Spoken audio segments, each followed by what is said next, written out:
Good morning, everyone, and welcome to Brookings. I'm Michael Hanlon with the Foreign Policy Program, and I have the distinct honor of welcoming General Paul Selva to Brookings today, the Vice Chairman of the Joint Chiefs of Staff, as he prepares to enter into his last month in that job. And so before I say anything further, could you please join me in welcoming the General and thanking him for his service to the country.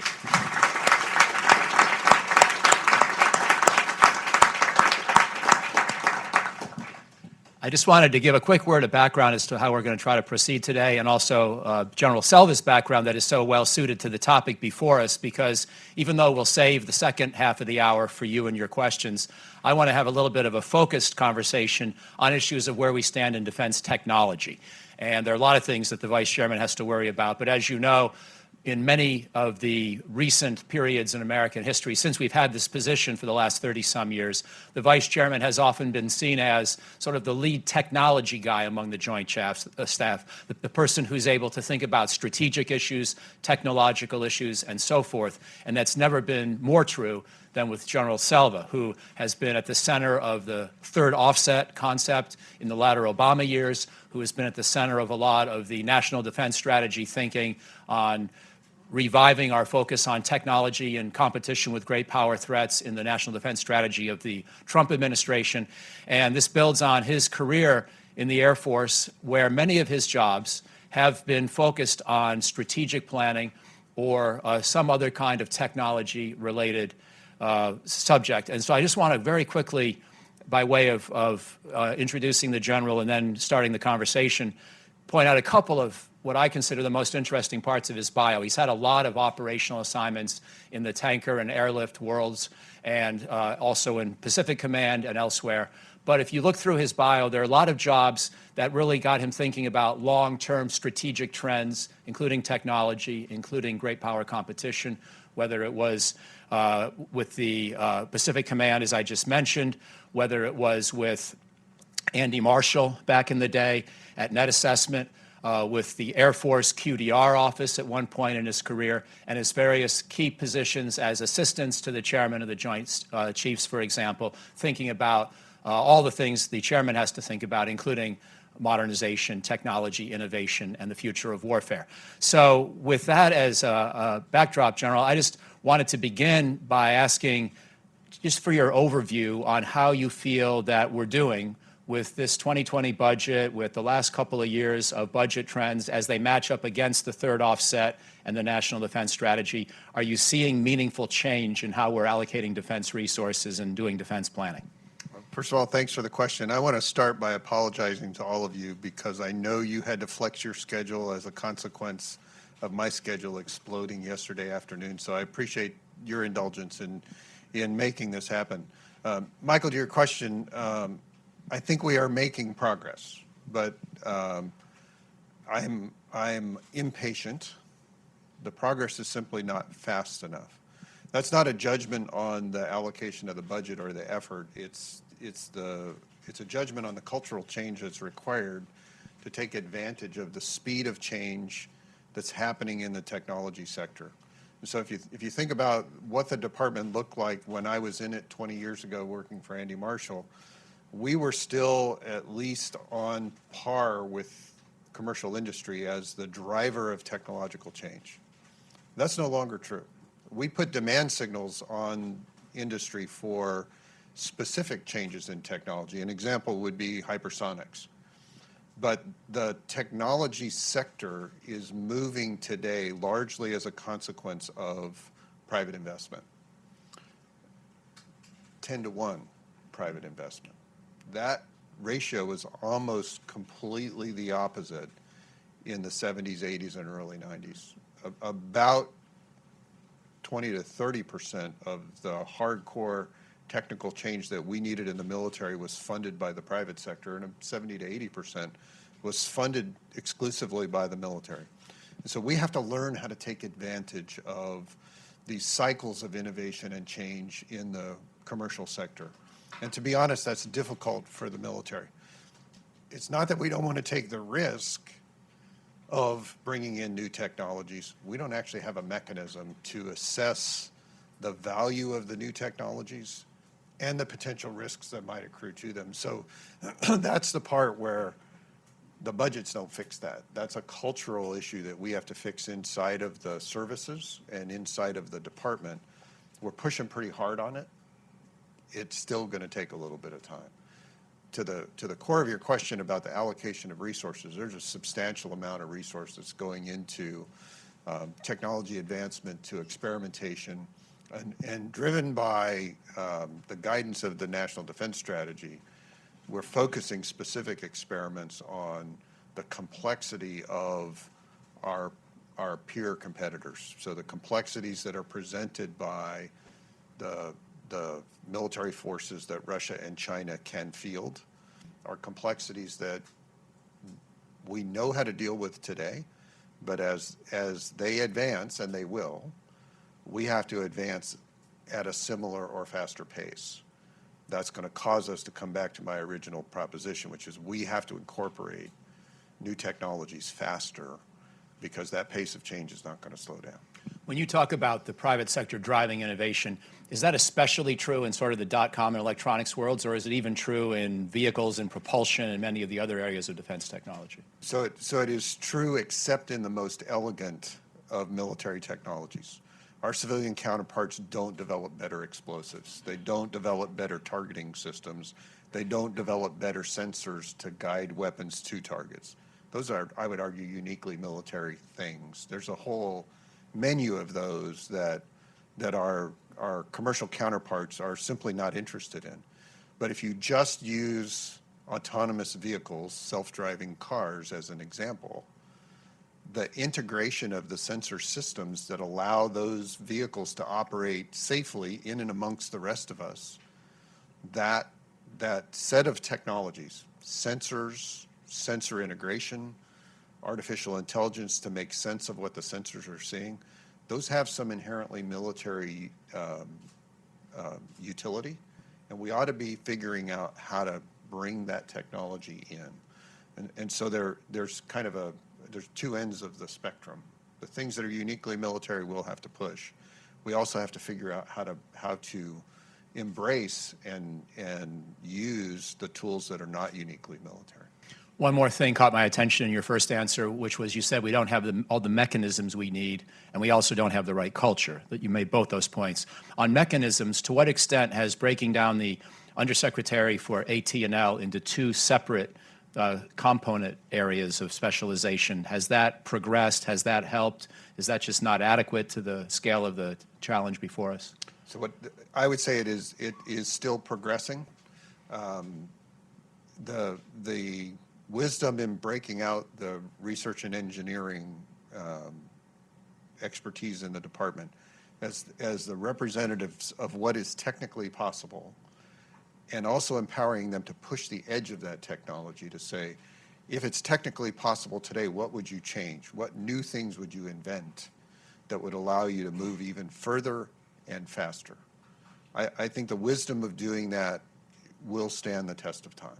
I'm actually a product of the department when we had a director of research and engineering and a separate acquisition arm within the department. And it is my firmly held opinion that our ability to move from the post-Vietnam era of essentially what I would call it truly industrial age warfare to a much more fused understanding of the battle space through the late 80s and into the early 90s, which we called airland battle at the time.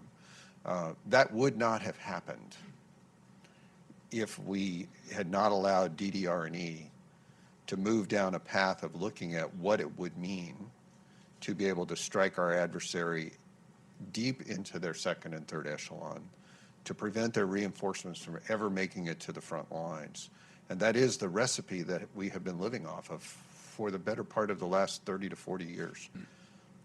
We have to refresh, and moving R&E into a place where they can truly experiment and prototype with new technologies puts us in a better place. The second offset, Bill Perry and so forth, and those great stories from the 70s and 80s. If I could, I'd like to work through some areas of specific technology and just ask you how things are going, if there are any particular comments you'd make on the pace of change or any specific stories you want to tell. So I've got 4 or 5 dyads in my mind. If I could, I'll just maybe walk through them and then finish up with a question about the operational level of war before going to the audience. So if I could start with satellites and space launch. And I could just leave it at that, but I'll add one more hypothesis to let you challenge or support. Or it strikes me that in satellites and space launch, what we're seeing is satellite technology is progressing in very interesting ways, largely through miniaturization. Space launch, even though we hear a lot of exciting talk about reusable rockets and so forth, it's basically not changing that fast compared to what it has been really in the Apollo and post-Apollo age in terms of cost per pound getting things into orbit. So it strikes me that satellites are changing pretty fast, space launch not so fast, but I'd like to hear your view. So I kind of agree and disagree, right? So satellites are becoming smaller. So miniaturization is a key piece of what's happening in the satellite sector. But it's not just miniaturization, it's integration. So the capacity to make a small satellite that'll do multiple things. Similarly, if you want to specialize that same satellite, the integration of sensors into storage and transmission methodologies that allow you to build a much more elegant sensor on a smaller platform that demands less power. And so the value of each pound you put in space is rising. So the value of each satellite is going up. In a venue not unlike this one, I call them trash can sized satellites. I was making a reference to their size, not their utility, and then that turned into trash sats. So I don't do that anymore. I actually call them beer keg sized satellites because that's sort of a universal picture in everybody's head. And that's about the size of the average commercial satellite. They stand about this tall. And they do some really elegant things. So if you can imagine in your mind's eye launching a school bus sized satellite or a collection of beer keg sized satellites, that's an entirely different architecture. So the value per pound of what's going into space has gone way up. We're turning a corner in two ways in the development of new rocket technologies. One is simplicity. So imagine a 3D printed disposable rocket that has no moving parts. Those actually exist. There's a company that builds those. They build 2 a week. They're capable of launching a set of satellites, a collection of about 1,500 kilograms of beer keg-sized satellites every 6 days. So a relatively cheap rocket, still the same energy per pound to get it to where we send it, but it's a completely expendable, it's a throwaway rocket. At the other end of the spectrum, you have people like SpaceX and others who are developing reusable boosters, a la the model of the return the space shuttle to Earth and reuse it, only they've chosen to use autonomous landing technology to return boosters and fly them again. The cost of the fuel that goes into them is the same, but the fact that you don't have to replace all that hardware actually gives you a model that says over time, you'll reduce the price per pound of quality that you put into orbit. And that makes possible conversations like broadly distributed low Earth orbit constellations that can provide broadband internet on a global scale. People imagined that in the late 90s, but because it was so expensive to put a satellite on orbit, fiber killed the satellite constellations. We may be approaching a break point in the cost of the technologies that says a proliferated low Earth orbiting constellation of broadband internet satellites will be much more useful than a web of fiber that circles the Earth. I'm not suggesting for the moment that that's an absolute, but when you get to that break point, you're in a different business model. And those are the convergences of technology just in the space launch and satellite space that are really promising over the course of the next decade. That's great. Let me move to missiles and missile defense. And I'll put another conjecture before you and ask you to respond however you like. It looks to me as if we are seeing quite exciting things in missiles, especially hypersonic missiles. They're expensive, they're technologically sophisticated. They're not going to be used routinely against each and every target, but for certain high priority targets, they're becoming more feasible. You're putting a lot of effort into it. There are some exciting programs.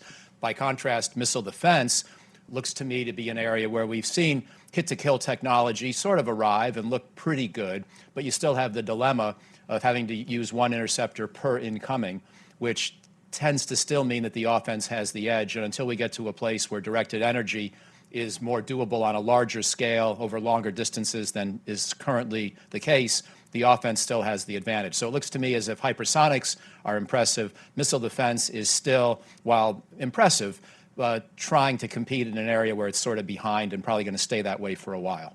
Any thoughts? I think your observation's right on, Michael. The missile defense game, even strategically, is about responding to changes in your adversary's behavior. So the fact of it's a hit to kill today is because that's the best we can do. Directed energy, as you pointed out, has not scaled. It has some promise, but it has not scaled to an endgame solution that gives us confidence that it is a viable defense. Where I think we're losing a little bit of our intellectual advantage is thinking about missile defense as only a hit-to-kill problem. So in the hit-to-kill solution, the offense always has the advantage because it's a numbers game. If you don't have as many defenders as they have shooters, you're doomed to eventually running out of ammo. I liken this to what's more fruitful, killing the arrow or killing the archer. And so I view missile defense as an end-to-end solution. It's our obligation to think about what are the things that empower your opponent's offensive capacity. So it's not just the missile, it's their knowledge of the battle space. It's their ability to close the kill chain. And so I agree with you completely.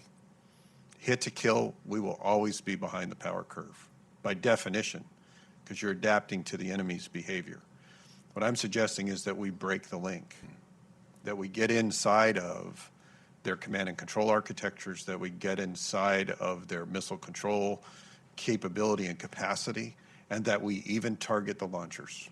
So I'm fond of saying in the missile defense game, you have to be good enough to let your opponent throw the first punch. And then you have to be smart enough to prevent them from throwing the second punch. So whatever the size of that first punch is, whether it's a multiple missile volley or a single rocket attack on a valuable asset, we must be able to defend against that initial punch. And then nothing we do after that should rely completely on defense. There should be an offensive component to a ballistic missile fight, and we have to be in that game. And so that's why we're pushing so hard on developing hypersonics, on developing the capacity to close kill chains quickly. So if somebody does shoot, they expose their position. We have to be able to respond in the timeline that allows them to conceal that position.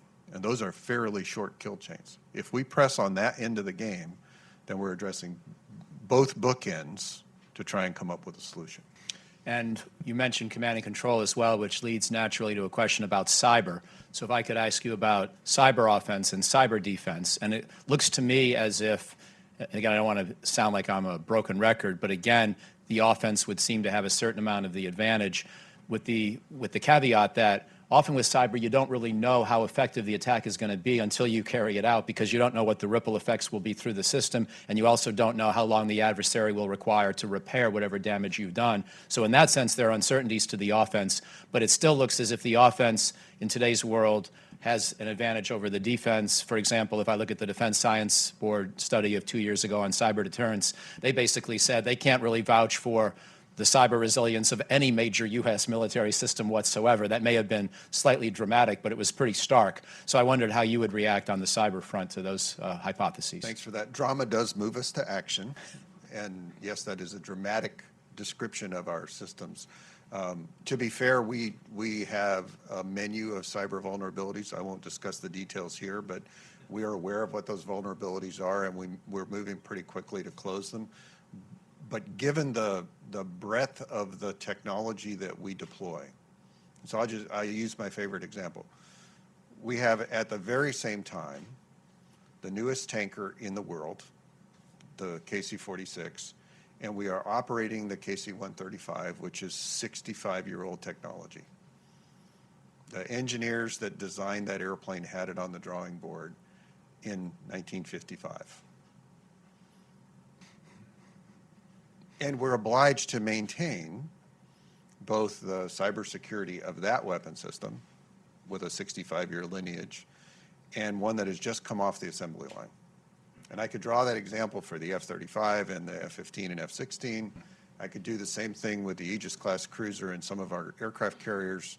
The fact of the Ohio-class submarine being in the water for 42 years when we finally retire it means we have a menu of systems that depend on software and hardware that have inherent vulnerabilities for which we must field a defense.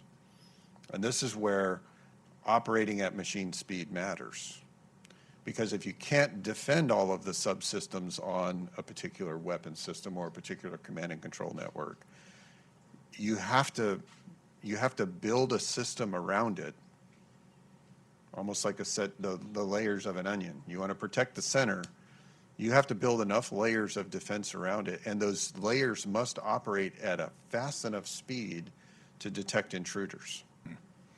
And humans are not very good at this. We will react to the attack if we see it. Machines inherently react to abnormalities in their environment because we program them to do it.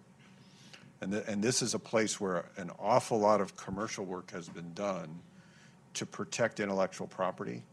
Those same methodologies are useful for protecting military command and control networks and military hardware and software.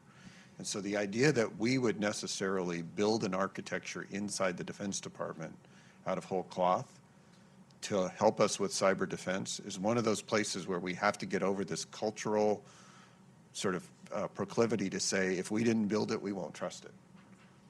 Commercial industry has done this in the banking sector, in the IT sector, in many industrial sectors. They're protecting their information at levels much more significant than the way we protect our information, and we just have to get on board.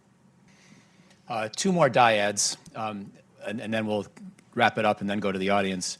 I want to ask about stealth and counter-stealth, and I'm thinking about aircraft. I'm also thinking about submarines, quietness for submarines, and how we build B-21 bombers and F-35s and so forth. And again, just to give you something to react to, not that you need it, but it looks to me as if aircraft stealth technology remains quite impressive. Every so often, in Aviation Week or Defense News or Jane's, you see a report about how somebody's going to render stealth obsolete, but it's never really true. I mean, there are ways in which any given stealth aircraft is more visible in certain frequency realms than others, or maybe its heat signature can be picked up. But stealth still looks pretty good by comparison against the technologies that are out there to try to defeat it, it appears to me. And likewise, we seem to be in a pretty good place on submarine quieting. People talk about how quantum computing is going to make submarines easier to find and so forth. I think we're still a ways away from that. But the other dimension of submarine quieting that's notable is that the technology is spreading, and the Chinese and others are getting quieter. That strikes me as the more significant recent development on the submarine stealth and quieting front. Any reactions? Several. One is stealth is not a cloak of invisibility. So I love sharing the story that one of my predecessors would tell if he were sitting here, and it was in the early days of the F-22, as we deployed the airplane, a couple of young action officers from one of our most classified sections of the Joint Staff just ran breathless into the Vice Chairman's office, and they said, "Oh, Mr. Vice Chairman, we have some intelligence that tells us that one of our allies has actually tracked an F-22. And he went, "Well, okay." And they said, "Aren't you undone by that?" And he said, "Well, no, because it's not invisible. There are signatures that it creates that can be exploited." The value of stealth isn't that it makes the airplane invisible, is that it gives you an advantage over your adversary's detection and targeting systems. Not dissimilar to quieting in submarines. If it's a competition between two submarines, the quieter submarine with the better trained crew will always win. It is not true that a stealthy airplane with an inferior pilot will always win. It is not true that the quieter submarine with an inferior crew has an advantage over the noisier submarine by definition, if the crew is better trained. So part of the mystique of stealth and the mystique of quietness, it actually hides the fact of the training and the experience of the crews that are exploiting that quietness and that stealth. How do you mission plan? What tactics, techniques, and procedures do you do to take advantage of the inherent advantage of stealth and not give up the vulnerabilities? And that is the competition that happens every day.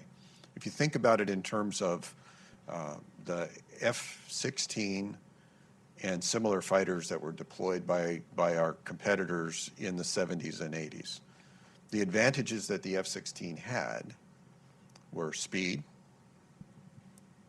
G-tolerance, so it had more thrust than it had weight, so it could turn in a really tight circle. If you could exploit those two things as the pilot, it was very hard to defeat the F-16. But if you didn't know how to exploit them, the F-16 was a target like every other airplane. And so the same dynamic attaches to stealth. It is a competition. It will always be a competition. But we are all very, very wide-eyed and clear-eyed about what stealth is. It is not a cloak of invisibility, and it never will be. So our competitors will constantly look for the things that they can use to detect the airplane. What we have to do is advance our tactics, techniques, and procedures to defeat the detection of the airplane and prevent it from becoming an ability to target the airplane, because that's where the advantage attaches. Is if you can't target me, you can see me all you want. If you can't shoot me, I'm going to win. And if I can prevent you from getting a firing solution with whatever weapon system you're going to use to prosecute me, I'm happy that you can see me. Because if you can see me, I can see you. And so that's the dynamic. We're going to have to continue to stay on the cutting edge of how we exploit those technologies to provide a tactical advantage. And they are about tactical advantage, not operational or strategic advantage. My last sort of dyad of technology to ask you about is, and maybe it's not really a dyad, but I'm going to put them together, robotics and artificial intelligence. AI tends to get a lot of the hype and the breathless discussion today, and if you listen to the radio, every new company's solving some AI algorithm problem, and that's why you should want to partner with them and so forth. But it strikes me that, for the moment at least, while there are important things and interesting things happening in AI, and you and others have talked about the importance of staying ahead of that and staying ahead of others in that domain, that many of the deployable technologies that we're talking about now are not necessarily reliant on AI so much as they're doing interesting things with robotics. And the difference being that a robotic doesn't really necessarily have a thinking process. It can have sophisticated algorithms that tell it to do many things, look for many different sensor signals, scan a certain space. That's not really AI, that's algorithm. And the robotics that we're seeing developed, not just in the air with remotely piloted aircraft, but underwater systems, ground systems, these are actually, in many ways, more exciting now for the potential they offer and what we're able to build than AI per se. But I just wanted to see how you would react. So I try to think of that as two ends of a spectrum. One is simple AI, not an elegant sort of multi-layered decision process, but I'm going to build an algorithm to do a specific thing. This is a horrible example, but I'm going to use it anyway. Match.com. Simple set of algorithms that look through your preferences and look through the preferences of other people and actually delimit the number of names that they will put together. And because they've picked some number of those variables, they're actually quite successful. And they've monetized their ability to put like-minded people together who might actually get along. Those are fairly simple algorithms. the kinds of algorithms that I value and that we would value from a military perspective in this space help us make really hard, complex decisions that have multiple simultaneous variables that change as they are executing. So for example, if you like puppies and not kitty cats, that's probably not going to change over the course of a meeting relationship with another human being. But if you're trying to kill me and I'm trying to kill you, our behavior is going to change. It's inherently defensive. If you don't believe me, just watch a boxing match or a wrestling match. The athletes compete with one another and the variables change in a very fluid way. The current state of AI, in my opinion, is not adaptable to that kind of multivariate solution where all the variables are changing at the same time. But there are some places where we're seeing developments that are quite helpful. So one of my dear friends, Bob Work, if he were sitting in this chair a couple of years ago, would have talked to you about the game Go. The game Go is a very complex strategy game, but it has on the order of 16 million definable moves. And you can build an algorithm that will allow an unsophisticated person who's never played Go to beat a master. But it's an extremely predictable environment. In the last several years, we've had a handful of researchers build artificial intelligence algorithms and models that win at games that have rules, but the key to winning in those games is you cheat. 5-card draw is one of those games, right? 5-card draw has a set of rules that say which hands beat which hands. But that's not how you win at 5-card draw. You win by bluffing. You win by convincing your opponent that they can't win in a situation where they may have the superior hand. A young programmer recently wrote an algorithm, a set of algorithms, that will let an untrained card player beat the best players in the world at 5-card draw. That's the kind of evolutionary change that we're looking for in AI. It's much harder to defeat a piece of AI that's designed around the human condition. It is less complex to defeat simple AI. I'll give you this example. The difference between a stop sign and a 55-mile-an-hour sign in most of the automated driving technology today is 4 pixels. 2 white and 2 black. So if I go up to a stop sign and you're driving your brand new automated car, and I very carefully place the 2 white pixels and the 2 black pixels in the area that could defeat that algorithm, your car will blow through that stop sign at 55 miles an hour. It'll do exactly what it was programmed to do unless you stop it. Now, if you see that stop sign, you'll go, what knucklehead put those 4 one-inch squares on it? But the algorithm in the vehicle doesn't know how to discern between the two. And so as we look at simple AI to complex AI, we also have to do some risk analysis on how good the performance of the AI is.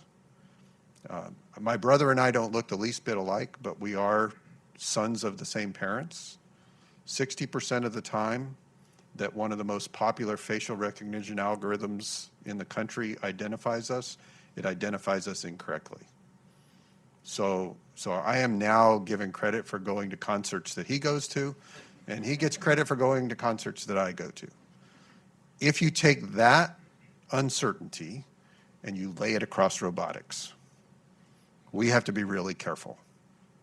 So we are currently using robots to do dull, dirty, risky jobs that they can do in a narrow sense that prevent us from having to put people in harm's way to do that work. Think about explosives ordnance disposal detection and pointing an X-ray at a box that might have an explosive in it, or or going in and using an explosive charge to disarm a roadside improvised explosive device that you don't want to go in and inspect. Robots are very good at that work. And it's a combination of remote control and artificial intelligence that allows that to happen, but there is a human in that process. We're not in the position right now of developing robots that go out and completely autonomously do tasks without human intervention. And I'm convinced that we have to have a very deep conversation about when we get there. One last comment on robotics, and that's biorobotics. If you haven't seen some of the prosthesis that amputees wear today, those are a combination of simple robotics, simple AI, to accomplish biorobotics that lets those prostheses operate very close to human limbs, simply by exploiting the signals that muscles can send them. And I've seen everything from what would appear to be a fairly simple operating leg to a fully functional hand that are all a consequence of linking AI to robotics and connecting to the human body to send signals to those devices. To me, there is a huge piece of research there that can help expand the boundaries of what we think about in terms of AI and robotics that is reasonably benign, but it has potential applications into the future. Fantastic. Just one last question, and then we'll open it up. And you can see I'm having fun on technology, learning a lot. And by the way, I've encouraged General Selva to think about writing, after his retirement, some kind of a book on physics for poets or some other way to keep up with technology the way he's managed to do while doing a million other things and not really being a full-time scientist, even though he certainly sounds like one when he talks so eloquently about these topics. But my last question is now to tie all these pieces together and think about the operational level of warfare, and especially thinking about Russia and China and scenarios that we have to plan for. And as you know, I've been trying to think about this in my own way here at Brookings with my Senkaku Paradox book, but you've been thinking about it more importantly in war planning. And while we can't get into details in an unclassified setting, I wondered if there are any sort of broad comments you could make about qualitative changes in war plans. For example, let me just look at Taiwan. Taiwan's a place where if it had been blockaded by China 30 years ago, we could have easily broken the blockade. A lot more complicated today. The Baltic states, clearly we need some kind of a forward defense against possible Russian attack, but that's gotten more complicated as Russia's rebuilt some of its missile and submarine capabilities. Are there some, at least general shifts in the way we're thinking about these kinds of scenarios that you can describe today that really try to take stock of all these changes in technology, both in our military and also in those of Russia and China? So there are a whole menu of changes that are happening in how we would apply military force, and I'll avoid the details, but talk more sort of in broad brushes. In most of our past war plans, logistics were an assumption. That is no longer true. In most of our past war plans, there was an assumption that we would have significant indications and warning of a potential adversary or competitor's behavior. We have shortened those timelines because those assumptions actually caused us to behave in ways that might not be useful in signaling to those potential adversaries that we are in fact serious about the potential for conflict, and we're serious about being able to get there and help a partner or an ally. Because if they saw us make those long assumptions about things like indications and warning and our ability to deploy over months or even years to affect the outcome, they would make assumptions about just getting inside that decision cycle. So what we are attempting to do is take away from adversaries and competitors their assumptions of our benign intent. That's a significant change in the quality of the planning and the actual work that has to be done to examine our preparedness for the potential of conflict.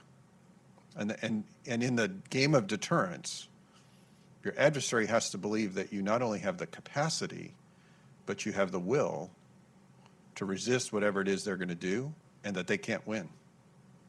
And if you don't have all those in the formula, because they can assume away your capacity or your ability or your will, then you can't actually deter. You can bluff, you can assert, but if they can actually do the math and figure out that you're not able to resist the imposition of their will on whatever their objective is, then they'll do it anyway. So we have this it is, and you outlined it in the Senkaku paradox, in lining up all of the things that are necessary to deter an adversary or prevent miscalculation when you're in a deep competition. You actually have to clearly signal your intentions. And the extent to which we obscure those intentions by burying them in assumptions and war plans, we don't actually prepare ourselves for the right outcome, which is, if all else fails, we are going to go to war. That's the only, in the end, that is what actually deters your adversary from taking that last step. And so we have to be able to do that, and all of our war planning has shifted to that singular focus. How do we prevent miscalculation and signaling to our adversary or to our competitor that we're not actually on the playing field? And we have to be really careful with that. Fantastic, thank you. Okay, I'm going to open things up now. We'll begin here in the third row with the woman in the blue jacket, please. Hi, General Selva. Ashley Roki with Jane's Defense. I wanted to ask on great power competition, more troops going into the CENTCOM region, looking at Iran. How does that sort of change the calculus as you look at Russia and China and preparing for a conflict and providing the right resources to those combatant commanders? And then also on the technology front, as you look at some of these high-tech weapons of the future, how do you sort of strike the right balance of producing these but also maintaining platforms and technologies that are right for low counterinsurgency operations? So two very good questions. So in terms of great power competition, we have laid out in our national defense strategy that we can't be singularly focused on China and Russia. And it's very purposeful. So we do call out the potential for Iranian misconduct, for miscalculation with the DPRK, and for this sort of continuing level of violent extremism that's going to exist for some time. And we're very explicit in calling it out that way, to put the chairman in the position of actually doing the risk calculus for the secretary to make recommendations on when we have to reallocate force. And so there are those who would say, oh, the movement of forces out of PACOM will inherently make China more a more risky proposition. I'm not a subscriber to that kind of thinking. So the forces that are allocated and apportioned to PACOM in its current incarnation are there to accomplish specific missions, not all of which are oriented around the China problem set. And the extent to which we have to reallocate those forces to deal with a real crisis that's ongoing today, that's just a requirement. The chairman and I have to be able to articulate to the secretary what risks attach to that particular set of decisions, and whether those are long-term or short-term risks, whether they change the trajectory of our position in the Pacific, for example, or not. And so the necessity to make real-time adjustments on any strategic journey are actually real. So any of you who have planned a family vacation know that the journey is as important as the destination. And along the way, you're going to make adjustments. If you have children, you're going to make more adjustments than if you don't, because they're going to want to do things you hadn't planned for. And I'm not suggesting that any of our near-peer competitors are children, but it's a variable that gets introduced, and you have to deal with it. So today we are dealing with a real crisis in the Persian Gulf. We're dealing with a real crisis fomented by the Iranians because they took a hostile shot at an airplane in international airspace. You can dispute the facts all you want. I will stipulate that those are facts. There are 6 tankers that were damaged. Everything we have points to Iran. So Iran is engaging in behavior that is threatening to its neighbors and threatening to our interests in the region. We're going to make force adjustments to be ready to defend ourselves if, in lashing out, the Iranian government chooses to attack American interests or American citizens or American armed forces in the region. And that's just a fact. We're going to have to do that. Okay, let's go over here to my friend in the blue shirt, please. Sir, George Nicholson, the Washington rep for the Global Special Operations Forces Foundation. 2 days ago at a breakfast at the Capitol Club with General Goldfein, he made the statement that the future is not platform but network users that are connected and used in AIC. You mentioned about Bob Work.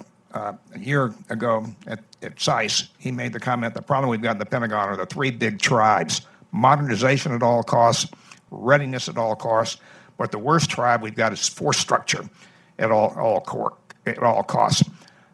Last thing, excellent, and Michael, correct me if I'm wrong, had an excellent session with your boss, General Dunford, here, what was it, about 3 weeks ago? What he talked about, one of the big problems we've got is the balance between capacity and capability. He says it's fine to say I need 100 platforms, but if you've got a 50% readiness rate, you better look at reducing the capacity to get the assets you need to increase the capability. Your comments? So a couple things. One, I would agree with my colleague, Dave Goldfein. The future is about connecting. The future is also about connecting platforms. So it's not enough to have a network if you can't convert the network into action. This is the industrial age versus the information age, right? So I won't tell you what companies I'm a stockholder in, but I find it absolutely amazing that we have companies that do nothing but connect people that are worth more than companies that actually make things. Monetizing connectedness is interesting, but they don't actually create any outcome. And in warfare, the physical outcome is the manifestation of victory or defeat. So we're going to have the right platforms connected to the right network to empower them to do the work that must be done if we ever find ourselves in a situation where we are called upon to defend our national interests. I tell people, as much as I get credit for being a technologist, I'm a pretty simple guy. I kill people and break things. That's my end product, right? My end product is peace, because I am willing to say, if I'm called upon to do the work of the nation, I will be ready and I will have the tools to do it. And that gets to the chairman's comment, which is capacity versus capability. You can have all the capacity in the world. If it's not available to actually accomplish something, it's just a set of bright, shiny objects. So if in your weapon system inventory you have 100 units of X, but you can only deploy 50 of them, then your net impact on your adversary is 50% of what you have advertised to your adversary and to the American people. And that's an unacceptable situation to be in. Now, it is true that some of our weapon systems are so elegant and so complex and require so much tender love and care that in order to put 50 on the battlefield, we actually have to own 100. That's a calculated risk that we take, but we should explain. Others are just a matter of deciding, is 80 units at 100% availability better than 100 units at 50%? And we have to make those hard decisions. And when you think about the chairman and the Joint Staff as the global integrators and explainers of risk to the secretary, that's the kind of stuff we actually have to be able to quantify for them. So if you were in the J8 as an analyst, 5 years ago you would be talking about the value of modernization and the value of structure. Those analysts today are talking about the value of available firepower. And we're directing the services at what level we want that firepower to be available. And it's an exceedingly uncomfortable place to be. So if the secretary were to say, I want every weapon system in the department to be available at 80%, what do you say to the service that funds at 100%? And what do you say to the service that funds at 80 or at 70%? It's a different conversation with each service. I'm not going to suggest to you how we're doing that, but you have to get at that. So I'm in the build the capability to be able to address the adversary threat and size the capacity to that threat. And don't buy any more than you need. And then what you size, make it available. Let's go to the woman in the 6th row, please. Yeah, you. You count a lot faster than I do. It was a guess. Hi, thank you. So let's talk about a different capability, the electromagnetic spectrum. And could you identify yourself, please? Oh, sorry, I'm Amanda Crow with the Association of Old Crows. So almost our entire portfolio is dependent upon the freedom of action in the spectrum, but the department hasn't really been actively, managing under that assumption. And so I was wondering if you could give your thoughts on maybe, what the new cross-functional team might be doing to kind of break that paradigm and bring us towards EMS superiority and things like that. Yeah, so a couple things. One, I am the senior defense official for electromagnetic spectrum because the secretary signed a memo that says so. All the credit I get for being a smart guy, I know next to nothing about how we fight and prevail in the electromagnetic spectrum. It's just not where I've been educated. That said, the team that's on that cross-functional group of individuals who bring subject matter expertise to the work that they're doing are truly expert. And so I've learned an awful lot in the last 4 months, and I'm overstating the fact that I don't know much about EMS. I've spent an awful lot of time beating on the services to try and get them to a place that says all of us have an interest in how we manage the electromagnetic spectrum, from light to RF and beyond. All of those are mechanisms to share, transmit, and digest information. And we do all of them in that spectrum. So we've been less than organized as a department, in part because we let every service decide how to manage their subscription and contribution to operations inside the electromagnetic spectrum. So the biggest piece of work that the cross-functional team is doing on the front end of their task is to lay out a governance structure that gives us visibility into what have been very, very compartmented service stovepipes. And that's not a value judgment on the services, because each service's access, I use the word subscription to, and defense of electromagnetic spectrum is necessarily different. So if I just give you 3 examples. A ground maneuver unit, Marine or Army, that depends on its radios to provide command and control and close kill chains. That's one dynamic in the RF spectrum that we have to pay attention to. The aircraft that's flying at near the speed of sound, that's trying to defeat systems that are trying to detect it and prosecute it. And a system as complex as a carrier battle group with its Aegis-class cruisers that's operating across the entire spectrum to defend the carrier and project force ashore. Those are 3 broad examples of very different uses of the spectrum that all have to be accounted for. And our prior behavior was, Navy, you deal with the carrier battle group, sort of Navy, you deal with the airplane, because the Air Force has a whole different set of systems that they're doing in the electromagnetic spectrum. And Army, well, you figure out how your radios work and everything else will be okay. Let me add a layer of complexity. Precision navigation, timing, and encryption. I'm not even going to address those. I'm just going to lay them out there. If they depend on electromagnetic spectrum for synchronization and execution, we ought to have a layer over the top that governs the whole thing. And that's just one example of kind of cross-cutting ESM activities. We have time for one more question, so let's go to the gentleman here, I guess in about the 7th row, please. No, yeah, this way. Thank you. Thanks. Jeff Price, Johns Hopkins SAIS. Going back to potential adversary capabilities, if the INF treaty goes away, which it likely will do, what new Russian capabilities do you need to anticipate, think about, plan for? And I'm thinking there's a wide range. One possibility is conventional A2AD type capabilities that we don't currently face. But what's the range of of issues that you need to plan for or think about? I think, assuming for the moment that the treaty goes away, that the Russians don't come back into compliance, then there already exists a set of capabilities that the Russians have fielded, which are precisely the reason we're leaving the treaty.